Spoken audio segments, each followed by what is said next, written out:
इस वीडियो में हम भारत के कोस्टल एरिया के बारे में पढ़ेंगे। समुद्र से लगी हुई पूरी सीमा भारत की कोस्टल एरिया कहलाती है। इस कोस्टल एरिया का हर राज्य के अकॉर्डिंग अलग अलग नाम है जो हमें याद रहना चाहिए। सबसे पहले हम गुजरात से शुरू करेंगे।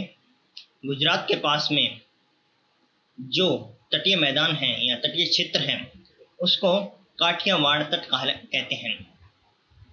काठियावाड़ तट, अब इसे याद किस तरह रखना है हमें। काठिया मतलब काठ, काठ मतलब लकड़ी, लकड़ी का बना हुआ टेबल कहाँ में मिलता है? गुजरात में। तो इस तरह आपको इसको लिंक करके याद रखना है कि लकड़ी का बना टेबल गुजरात में मिलता है। तो काठियावाड़ तट गुजरात से लगा हुआ तट काठियावाड़ तट कहलाता है। उसके बाद में हम आते हैं कोंकण तट पर। कोंकण तट गुजरात से लेकर पूरा महाराष्ट्र को कवर करता हुआ गोवा तक जाता है।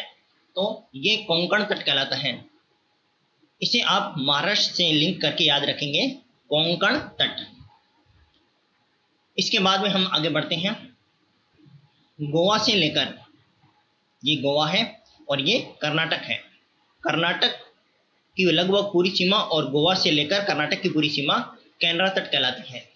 केनरा तट, अब इसे कैसे याद रखना है? कर्नाटक से याद रखना है।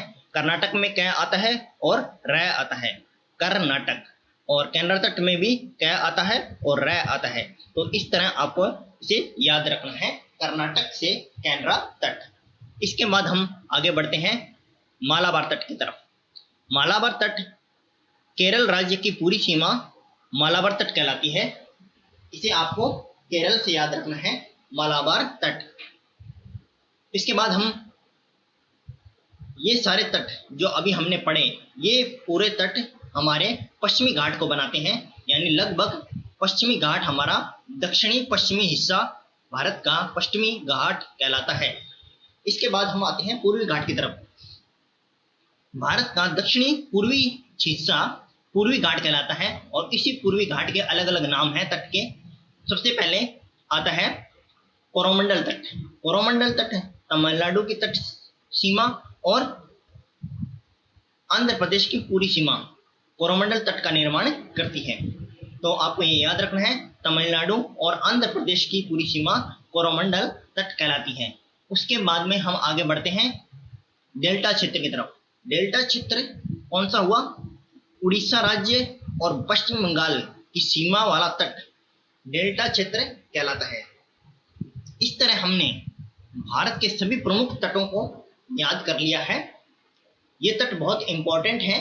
एग्जाम में इन तट के बारे में बहुत बार पूछा जाता है और अलग अलग तरीके से इनके बारे में पूछ सकते हैं कि पश्चिमी घाट से संबंधित कौन सा तट है, पूर्वी घाट से संबंधित कौन सा तट है, या कौन सा तट किस घाट के पास पड़ता है। तो आपको ये सब पता होना चाहिए।